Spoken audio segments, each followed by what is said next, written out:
Hello, wings അക്കാഡമിയുടെ ഇന്നത്തെ ക്ലാസ്സിലോട്ട് എല്ലാവർക്കും സ്വാഗതം. അപ്പോൾ 9ാം ക്ലാസ്സിലെ 4ാമത്തെ ചാപ്റ്ററായ ഗ്രാവിറ്റേഷൻ. അപ്പൊ അതിലത്തെ കുറച്ച് പ്രോബ്ലംസ് ആണ് ചെയ്യാൻ പോണത്. അപ്പൊ ആദ്യം തന്നെ എന്ത് ചെയ്യാ, നമുക്ക് ക്വസ്റ്റ്യൻ നോട്ട്സ് എടുക്കാം. എന്താണ് first question? If an object is lifted from the centre of earth to it surface. ഒരു ഒബ്ജക്ട് എന്ത് ചെയ്യണ്? ലിഫ്റ്റ് ചെയ്യണം. എവിടെ നിന്ന്? എർത്തിന്റെ സെന്ററിൽ നിന്ന് സർഫസ് വരെ ലിഫ്റ്റ് ചെയ്യണം.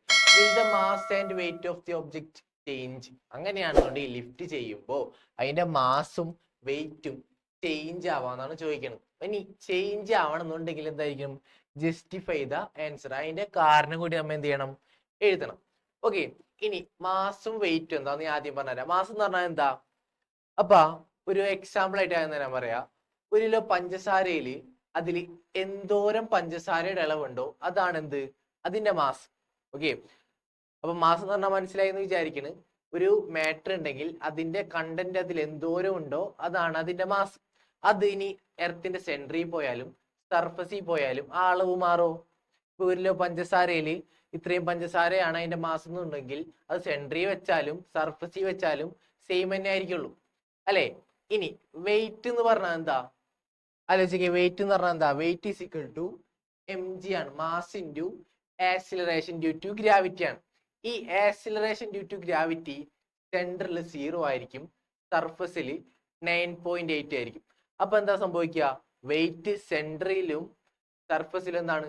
ഡിഫറെന്റ് ആണ്. അതുപോലെ തന്നെ മാസ് സെന്ററിലും സർഫസിലും സെയിം ആണ്. വെയിറ്റ് എന്താ ഡിഫറെന്റ് ആവാൻ കാരണം? ഒന്ന് ആലോചിക്കുക. ഡിഫറെന്റ് ആവാൻ കാരണം എന്താ? കാരണം അതിന്റെ ആക്സിലറേഷൻ ഡ്യൂ ടു ഗ്രാവിറ്റി സെൻട്രിയിലും സർഫസിലും എന്താണ്? വ്യത്യസ്തമാണ്. ഓക്കെ അല്ലേ? ഈ ക്വസ്റ്റ്യൻ ഓക്കെ അല്ലേ? ഇനി അടുത്ത ക്വസ്റ്റ്യനിലോട്ട് അടക്കാം.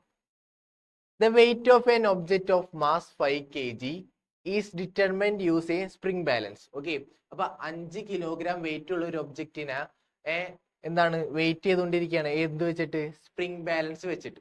If the object and the spring balance are dropped down together. ഇപ്പൊ ഇങ്ങനെ വെയിറ്റ് ചെയ്തുകൊണ്ടിരിക്കുന്ന സമയത്ത് അവർ രണ്ടുപേരും നമ്മൾ എന്ത് ചെയ്ത്? ഒരുമിച്ച് താഴ്ത്തോട്ടിട്ട്. ഡ്രോപ്ഡ് ഡൗൺ ടുഗദർ എന്ന് പറഞ്ഞാൽ എന്താ? ഒരുമിച്ച് താഴ്ത്തോട്ടിട്ട്. ഓക്കെ, അങ്ങനെയാണെന്നുണ്ടെങ്കിൽ what will B the weight of the object while falling down? What is the reason? അങ്ങനെയാണെന്നുണ്ടെങ്കിൽ ആ ഒബ്ജക്റ്റിന്റെ 5 കിലോഗ്രാം വെയിറ്റ് ഉള്ള ഒബ്ജക്റ്റിന്റെ വീകുമ്പോൾ ഉള്ള എന്താണ്? വെയിറ്റ് ആണ് ചോദിക്കണത്.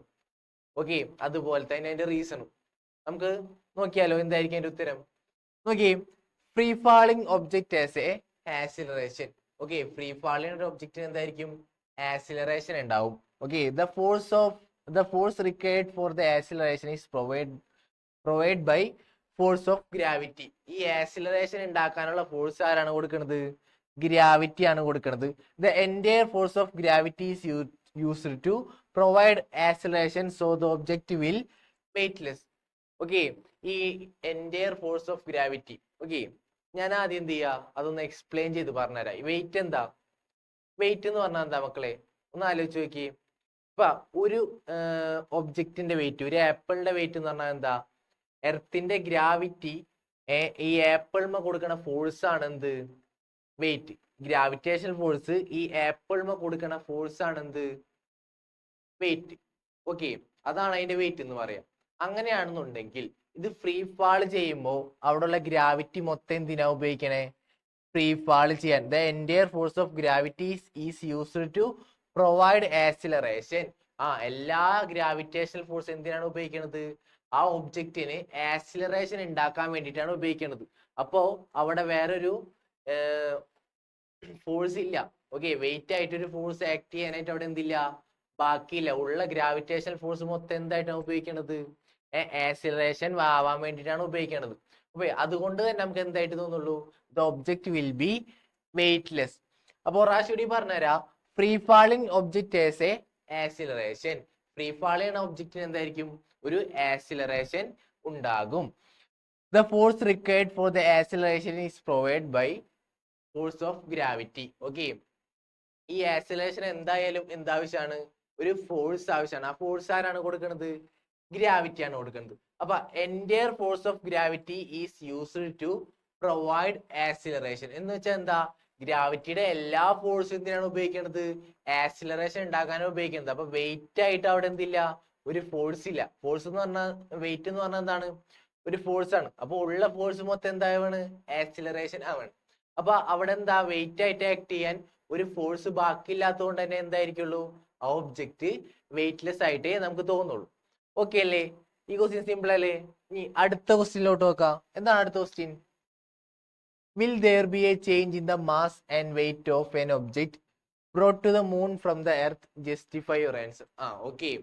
മാസിനും വെയിറ്റിനും വ്യത്യാസം ഉണ്ടാവുമെന്നാണ് ചോദിക്കുന്നത്, എർത്തിൽ നിന്ന് മൂണിലോട്ട് പോകുമ്പോൾ.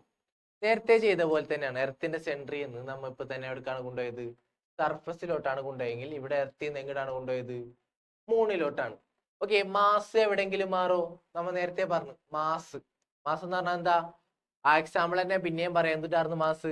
1 കിലോ പഞ്ചസാരയിൽ എന്തോരം പഞ്ചസാരയുടെ അളവുണ്ടോ അതാണ് എന്ത്, അതിന്റെ മാസ്. ഓക്കെ. അപ്പൊ ഈ മാസ് എന്താണ്, മൂണിൽ പോയാലും എർത്തിൽ പോയാലും മാസ് എന്തിനായിരിക്കുള്ളൂ, സെയിം ആയിരിക്കുള്ളൂ. ഒരു ഒബ്ജക്റ്റിന്റെ മാസ് അത് എവിടെ പോയാലും ഇനി എന്തൊക്കെ ചെയ്താലും എന്തായിരിക്കുള്ളൂ, സെയിം തന്നെ ആയിരിക്കുള്ളൂ. ഓക്കെ. പക്ഷെ വെയിറ്റിന്റെ കാര്യം വരുമ്പോ അങ്ങനെയല്ല. വെയിറ്റിന്റെ കാര്യം വരാൻ എങ്ങനെയാ, mass into acceleration due to gravity ആണ്. അപ്പൊ എർത്തിന്റെ ആക്സിലറേഷൻ ഡ്യൂ ടു ഗ്രാവിറ്റിയും മൂണിന്റെ ആക്സിലറേഷൻ ഡ്യൂ ടു ഗ്രാവിറ്റി എന്താണ്, വ്യത്യാസമുണ്ട്. ഓക്കെ. അപ്പൊ മൂണിൽ എന്താണ്, ആക്സിലറേഷൻ എന്താണ്, കുറവാണ്.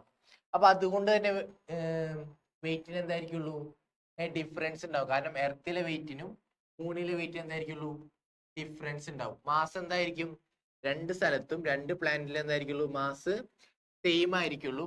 അതുപോലെ തന്നെ മാസ് ഇപ്പോ എർത്തിൽ 10 kg ആണെന്ന് വിചാരിക്കുക, മൂണില്, ഇത് മൂന്നാണ് ട്ടാ, മൂണിലും 10 kg തന്നെ ആയിരിക്കും. ഓക്കെ. ഇനി അടുത്ത ക്വസ്റ്റ്യൻ നോക്കാം. എന്താണ് അടുത്ത question? The gravitational force on the lunar surface is approximately 1/6. Okay. Lunar surface എന്ന് പറഞ്ഞാൽ എന്താ, മൂണിന്റെ സർഫസ് ആണ് എന്ത്, ലൂണാർ സർഫസ് ട്ടാ. മൂണിന്റെ സർഫസിനെ വിളിക്കുന്ന പേരാണ് എന്ത്, lunar surface. Okay.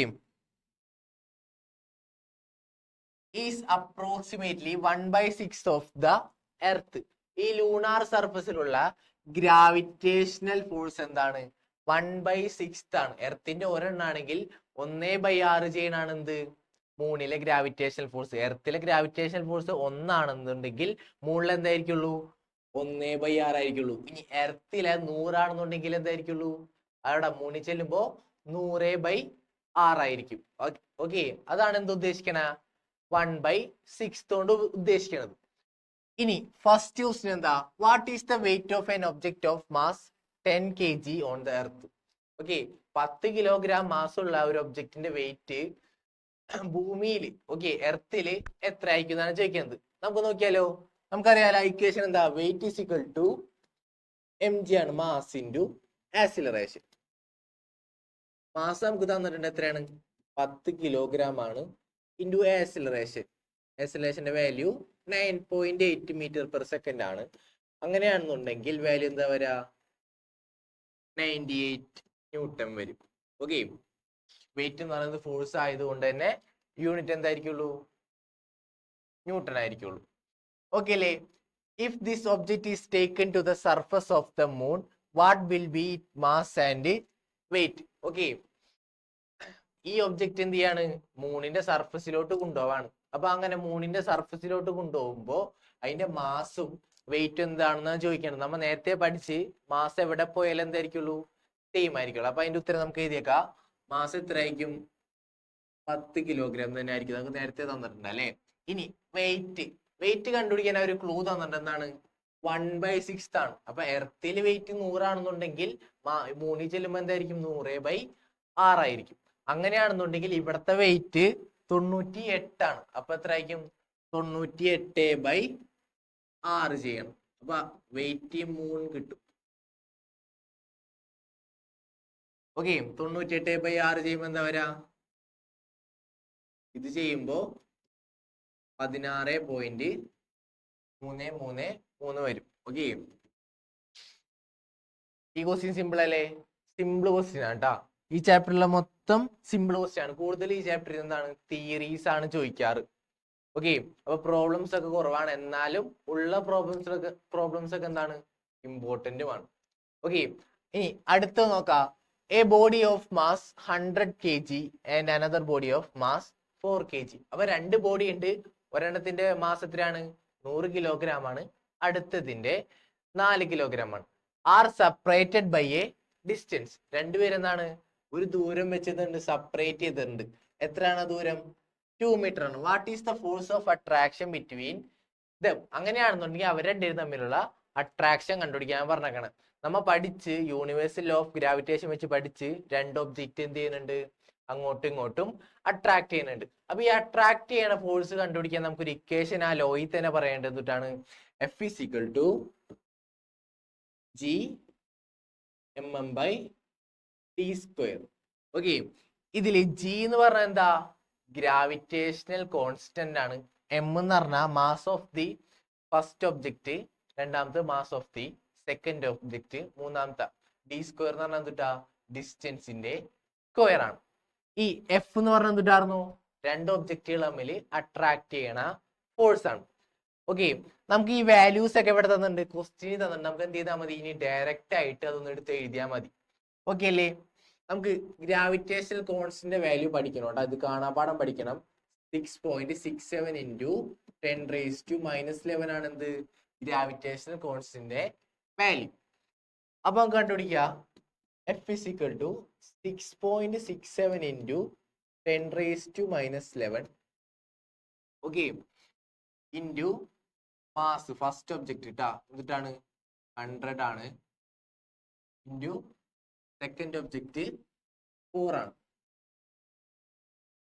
By D square. ഇവിടെ ഡിസ്റ്റൻസ് 2 ആണ്, അപ്പൊ 2ന്റെ സ്ക്വയർ വരുമ്പോ 4 വരും.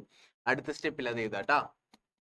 ഓക്കെ. ഇവിടെ 100 into 4 നമുക്ക് ആദ്യം ചെയ്യാം. അപ്പൊ 6.67 into 10⁻⁻11 into 400 by 4 വരും. ഇത് ചെയ്ത് വരുമ്പോ എത്ര കിട്ടാ, ഞാൻ എന്താ ചെയ്യാൻ പോണേ, 400നെ 6.67 കൊണ്ട് ഇൻറ്റു ചെയ്യാൻ പോണം. ഈ 10⁻⁻11 എന്ത് ചെയ്യാണ്, അവിടെ തന്നെ നിർത്തണം. അപ്പൊ എനിക്ക് എത്ര കിട്ടും, 2668 into 10⁻⁻11. ഈ 400 ഞാൻ എന്ത് ചെയ്ത് 6.67 കൊണ്ട് ഇൻറ്റു ചെയ്ത് എന്നിട്ട് ഇത് എന്ത് ചെയ്ത് അവിടെ തന്നെ എടുത്ത് എഴുതി ബൈ 4 വരും. ഓക്കെ. ഇനി 2668 ഞാൻ ബൈ 4 ചെയ്യുമ്പോൾ എത്ര കിട്ടും,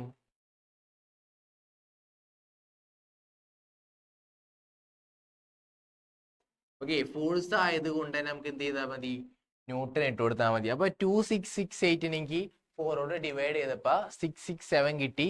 ഇവിടെ 10⁻11 ഉണ്ടായതുകൊണ്ട് ഞാൻ എന്ത് ചെയ്ത് ഡയറക്റ്റ് ആയിട്ട് എടുത്ത് എഴുതി. ഓക്കെ. ആ 10⁻11 ഇനി മൾട്ടിപ്ലൈ ചെയ്യണമെന്നില്ല, എങ്ങനെ എഴുതിയാലും എന്ത് കിട്ടും, മാർക്ക് കിട്ടും കേട്ടോ. ഓക്കെ. ഇനി അടുത്ത ക്വസ്റ്റ്യനിലോട്ട് കിടക്കാം. എന്താണ് അടുത്ത question, the motion of A object along A circular path is known as circular motion. നമുക്കറിയാം ഒരു ഒബ്ജക്റ്റിന് സർക്കുലർ പാത്തിലാണ് മോഷൻ എന്നുണ്ടെങ്കിൽ നമ്മൾ എന്ത് പറയും, അതിനാ സർക്കുലർ മോഷൻ എന്ന് പറയും. ഓക്കെ. അത് നമുക്ക് അറിയാവുന്ന കാര്യമാണ്, ആ ഒരു സ്റ്റേറ്റ്മെന്റ് ആണ് നമുക്ക് അവിടെ തന്നേക്കണത്. ഇനി അടുത്ത് നോക്കാം, what happens to an object in circular motion when it loses the centripetal force. അപ്പൊ സെൻട്രിപെറ്റൽ ഫോഴ്സ് നഷ്ടപ്പെട്ട് കഴിഞ്ഞാൽ സർക്കുലർ മോഷനിലുള്ള ഒബ്ജക്റ്റിന് എന്ത് സംഭവിക്കുന്നതാണ് ചോദിച്ചേക്കുന്നത്. ഓക്കെ. അപ്പൊ ഇതിന്റെ ഉത്തരം പറയണേന് ഞാൻ 2-3 കാര്യങ്ങൾ പറഞ്ഞുതരാം. ഒരു സർക്കിളിന്റെ ടാൻജന്റ് എന്ന് പറഞ്ഞാൽ എന്താ അറിയോ, ഇല്ല അല്ലെ? ഞാൻ പറഞ്ഞു തരാം. ഒരു സർക്കിളിന്റെ ഒരേ ഒരു പോയിന്റിന്മ ടച്ച് ചെയ്യണ ഒരു ലൈനാണ് എന്ത്, ടാൻജന്റ്. ആ ടാൻജന്റ് ലൈൻ എന്ന് പറഞ്ഞാൽ എന്താ, സർക്കിളിന്റെ ആകെ ഒരു ഒറ്റ പോയിന്റുമേ എന്ത് ചെയ്യുള്ളൂ, ടച്ച് ചെയ്യുള്ളൂ. ഓക്കെ. അത് ഇന്ന ഡയറക്ഷൻ ആയിക്കൂടുന്നില്ല, ഏത് ഡയറക്ഷൻ ആയാലും ഒരു ഒറ്റ പോയിന്റുമേ എന്ത് ചെയ്യുള്ളൂ, ടച്ച് ചെയ്യുള്ളൂ കേട്ടാ. ഓക്കെ. അതിനാണ് നമ്മൾ എന്താ പറയാ, ടാൻജന്റ് എന്ന് പറയാം. ഓക്കെ. എന്താണ് പറയാ, ടാൻജന്റ്. ഇനി സർക്കുലാർ പാത്തിൽ മൂവ് ചെയ്യുന്ന ഒരു ഒബ്ജക്റ്റ് കേട്ടാ, ഒരു ഒബ്ജക്റ്റ് സർക്കുലാർ പാത്തിൽ എന്ത് ചെയ്യണ്, മൂവ് ചെയ്യണം. ഇതാണ്ട ഡയറക്ഷൻ, ഇങ്ങനെ കറങ്ങിക്കൊണ്ടിരിക്കുകയെന്ന് വിചാരിക്കുക. ഇങ്ങനെ കറങ്ങുമ്പോ ഒരേ പോയിന്റിലും, ഇപ്പൊ ഈ പോയിന്റിലാണ് ഒബ്ജക്റ്റ് ഇരിക്കണേന്നുണ്ടെങ്കിൽ അവിടുത്തെ വെലോസിറ്റിയുടെ ഡയറക്ഷൻ എങ്ങനെയായിരിക്കും, അതിന്റെ ടാൻജന്റ് ആയിരിക്കും. വെലോസിറ്റി ഡയറക്ഷൻ എങ്ങനെ ആയിരിക്കുള്ളൂ, അതിന്റെ ടാൻജന്റ് ആയിരിക്കുള്ളൂ. ഇനി ഇവിടെ ആണെങ്കിലോ വെലോസിറ്റി ഡയറക്ഷൻ എങ്ങോട്ടായിരിക്കും? ടാൻജന്റ് ആയിരിക്കും. എങ്ങനെയായിരിക്കുള്ളൂ? ടാൻജന്റ് ആയിരിക്കുള്ളൂ. അപ്പൊ വെലോസിറ്റി ഡയറക്ഷൻ എപ്പോഴും ടാൻജന്റിന്റെ നേരെയാണ്. അപ്പൊ അതുകൊണ്ടാണ് എന്ത് സംഭവിക്കണ, നമ്മിങ്ങനെ വള്ളിയൊക്കെ കറക്കിയിട്ട് വിട്ടുമ്പോ പെട്ടെന്ന് വിടുമ്പോ എന്ത് സംഭവിക്കും? ഈ കല്ല് എന്ത് ചെയ്യും? നേരെ പോവും അല്ലെ? നേരെ അല്ലേ പോവാ? ഏതെങ്കിലും കല്ല് ഇങ്ങനെ കെട്ടിവെച്ച് കറക്കിയിട്ട് വിടുമ്പോ ഇങ്ങനെ വളഞ്ഞു പോണുണ്ടോ? ഇല്ല അല്ലെ? വളഞ്ഞു പോകൂല, നേരെ തന്നെ പോകുള്ളൂ. അതിന്റെ കാരണം എന്താണ്? ഈ വെലോസിറ്റി ഡയറക്ഷൻ എന്താണ്? അതിന്റെ ടാൻജന്റിനോടാണ്. അപ്പൊ ടാൻജന്റ് ഡയറക്ഷൻ എന്ത് ചെയ്യുള്ളൂ? പോവുള്ളൂ. അങ്ങനെ പോവാണ്ട് നിന്ന് കറങ്ങണേന്റെ കാരണം എന്താണ്? ഇവിടുത്തെ സെൻട്രിപെറ്റൽ ഫോഴ്സ് ആണ്. നടുക്ക് സെൻട്രിപെറ്റൽ ഫോഴ്സ് അട്രാക്ട് ചെയ്യുന്നതുകൊണ്ടാണ് എന്ത് ചെയ്യാത്തത്? അത് ടാൻജൻഷ്യൽ ആയിട്ട് മൂവ് ചെയ്യാത്തത്. ഓക്കെ, ഇനി സെൻട്രിപെറ്റൽ ഫോഴ്സ് പോയി കഴിഞ്ഞാൽ എന്ത് സംഭവിക്കും? ആ ഒബ്ജക്റ്റ് എന്ത് ചെയ്യുള്ളൂ? അതിന്റെ ടാൻജൻഷ്യൽ ആയിട്ട് മൂവ് ചെയ്യുള്ളൂ. ഓക്കെ അല്ലേ? സിമ്പിൾ അല്ലേ? ഇനി അടുത്ത ക്വസ്റ്റ്യൻ എന്താ? A stone is falling from the top of A toll building. ഒരു കല്ല് എന്ത് ചെയ്യാണ്? താഴത്തേക്ക് വീഴുകയാണ്. എവിടെ നിന്ന്? ഒരു toll building. Okay, reaches the ground in 2 second. അങ്ങനെ വീണ കല്ല് ഗ്രൗണ്ടിൽ എത്തി. എത്ര സെക്കൻഡില്? 2 സെക്കൻഡിൽ എത്തിയിട്ടാ. അങ്ങനെയാണെന്നുണ്ടെങ്കിൽ calculate the height of the building. What will B the velocity of the stone just before touching the ground. അപ്പൊ ആ ഗ്രൗണ്ടിൽ എത്തുന്നതിന് മുമ്പുള്ള വെലോസിറ്റി, അതായത് ഫൈനൽ വെലോസിറ്റി ആണ് നമ്മുടെ അടുത്ത് കണ്ടുപിടിക്കാൻ പറഞ്ഞത്.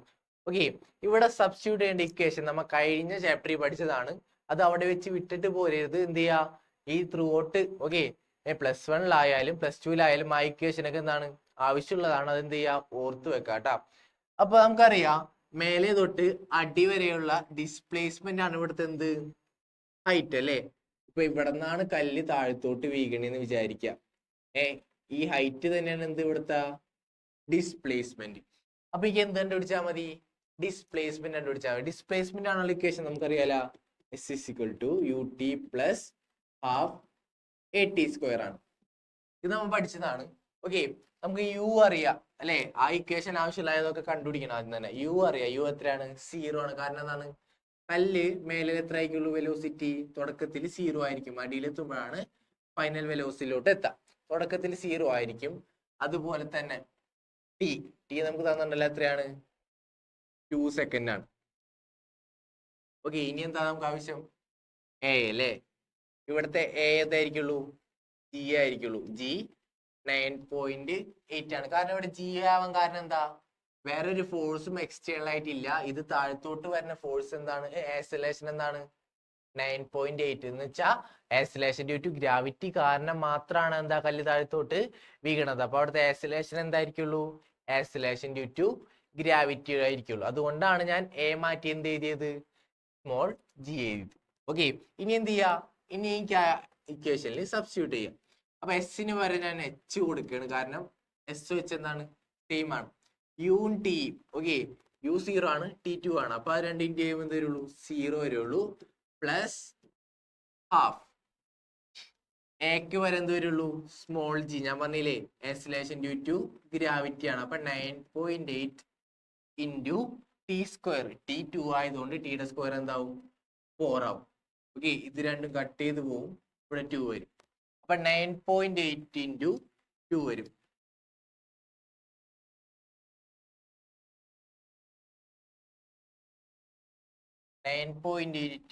വരും. അപ്പൊ എത്ര വരാ? 19.6 മീറ്റർ ഇട്ടാ. ഇനി ഇതിന്റെ സെക്കൻഡ് ക്വസ്റ്റ്യൻ എന്താ? What will B the velocity of the stone? Okay, final velocity ആണ് ഞാൻ പറയണത്. ഫൈനൽ വെലോസിറ്റി ആണുള്ള ഇക്വേഷൻ നമുക്കറിയാലോ. v = u + at ആണ്.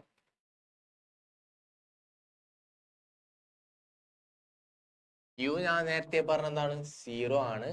Plus acceleration 9.8 into 2. അപ്പോഴും തന്നെയാണ് വരാ? നമ്മൾ നേരത്തെ കണ്ടുപിടിച്ചല്ലേ 9.8 ഇൻറ്റു 2 എത്ര വരാ? 19.6 ആണ് വരാ. വെലോസിറ്റി ആയതുകൊണ്ട് മീറ്റർ/സെക്കൻഡ് ആയിരിക്കും എന്ത്? യൂണിറ്റ്. ഓക്കെ അല്ലേ? സിമ്പിൾ അല്ലേ? സിമ്പിൾ ആയിട്ട് കണ്ടുപിടിച്ചില്ലേ അമ്മ? ഇനി അടുത്ത ക്വസ്റ്റ്യൻ നോക്കാം. എന്താ അടുത്ത ക്വസ്റ്റ്യൻ?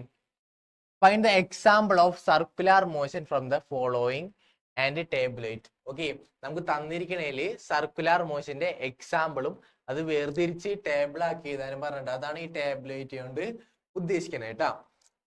അപ്പൊ ഈ സർക്കുലാർ മോഷനിലാണ് നമുക്ക് പറയാനായിട്ട് അല്ലെങ്കിൽ ഒരു എക്സാമ്പിൾ ചോദിച്ചപ്പോ തന്നെ നമ്മൾ എന്ത് ചെയ്യണം, ആലോചിക്കണം. എന്താണ് ആലോചിക്കേണ്ടത്? സർക്കുലാർ പാത്തിൽ മൂവ് ചെയ്യണ്ടോ എന്ന് ആലോചിക്കുക. ഓക്കെ, അത് സർക്കിൾ ആയിട്ടാണോ മൂവ് ചെയ്യണേന്നുണ്ടെങ്കിൽ എന്തായിരിക്കുള്ളൂ, സർക്കുലാർ മോഷനിലായിരിക്കുള്ളൂ. ഓക്കെ, അപ്പൊ electrons revolving around the nucleus. അപ്പൊ ഈ അറൌണ്ട് പറയുമ്പോൾ തന്നെ എന്ത് മനസ്സിലായി, അത് കറങ്ങിക്കൊണ്ടിരിക്കുകയാണ്. എന്തിന്? ന്യൂക്ലിയസിന് ചുറ്റും. അപ്പൊ എന്തായിരിക്കുള്ളൂ, സർക്കുലാർ മോഷൻ അല്ല. കറങ്ങുന്നുണ്ടെങ്കിൽ അല്ലെങ്കിൽ ഒരു സർക്കിള് കംപ്ലീറ്റ് ചെയ്യുന്നുണ്ടെങ്കിൽ എന്തായിരിക്കും, അല്ലെങ്കിൽ കർവ് ഉണ്ടെങ്കിൽ എന്തായിരിക്കുള്ളൂ, അത് സർക്കുലാർ മോഷൻ തന്നെ ആയിരിക്കുള്ളൂ. അപ്പൊ ഒന്നാമത്തെ എന്താണ്, സർക്കുലാർ മോഷൻ ആണ്. Okay, planets revolving around the sun. Planets എന്ത് ചെയ്യാണ്, സണ്ണിന് റിവോൾവ് ചെയ്യണം. അതെന്തായിരിക്കുള്ളൂ, ഓക്കെ, റിവോൾവ് ചെയ്യുന്നത് എന്തായിരിക്കുള്ളൂ, സർക്കുലാർ മോഷൻ തന്നെ ആയിരിക്കുള്ളൂ. ഇനി അടുത്തത്, a train running along a railway track with no curve. Okay, curve ഇല്ലാണ്ട് നേരെ എന്ത് ചെയ്യാണ്, ആ ട്രെയിൻ റെയിൽവേ ട്രാക്കിൽ കൂടെ ഓടിക്കൊണ്ടിരിക്കുകയാണ്. അപ്പൊ അങ്ങനെ ഓടുമ്പോ എന്തായിരിക്കുള്ളൂ, അവിടെ നേരെ ഓടുകയാണെന്നുണ്ടെങ്കിൽ എന്തായിരിക്കുള്ളൂ, സർക്കുലാർ മോഷൻ ആയിരിക്കില്ല. കാരണം എന്താ ആയിരിക്കാത്തതിന്റെ കാരണം എന്താ, കാരണം അതെന്താ, നേരെയാണ് പോയിക്കൊണ്ടിരിക്കണേ. മനസ്സിലായ? ഓക്കെ, ഇനി അടുത്തത്, moon orbiting around the earth. Moon എന്ത് ചെയ്യാണ്, ഓർബിറ്റ് എന്ന് പറഞ്ഞാൽ കറങ്ങ. എർത്തിന് ചുറ്റും മൂൺ എന്ത് ചെയ്തോണ്ടിരിക്കണ്, കറങ്ങിക്കൊണ്ടിരിക്കുകയാണ്. അതെന്താണ്, സർക്കുലാർ മോഷൻ. ഒരു എക്സാമ്പിൾ അവിടെ തന്നിരിക്കണേല് 4 ഒരെണ്ണം മാത്രം എന്തായിട്ടുള്ളൂ, സർക്കുലാർ മോഷൻ എക്സാമ്പിൾ അല്ലാത്തുള്ളൂ. ബാക്കി 3 എന്താണ്, സർക്കുലാർ മോഷന് എക്സാമ്പിൾ ആണ്. ഓക്കെ, അപ്പൊ അതെന്ത് ചെയ്യാ, അതാത് രീതിക്ക് ടാബ്ലേറ്റ് ചെയ്ത് എഴുതാം. അപ്പൊ ഇതുപോലുള്ള വീഡിയോസുമായിട്ട് ഇനിയും കാണാം. അതുവരെ എന്ത് ചെയ്യുക, ഇതൊക്കെ പഠിക്കുക, ഇതൊക്കെ പഠിച്ച് ചെയ്ത് നോക്കുക. വല്ല ഡൗട്ട് ഉണ്ടെങ്കിൽ എന്ത് ചെയ്താൽ മതി, നമ്മുടെ കമന്റ് ബോക്സിൽ ഒന്ന് കമന്റ് ഇട്ടാൽ മതി. ഓക്കെ, അപ്പൊ ഇനിയും കാണാം. ബൈ.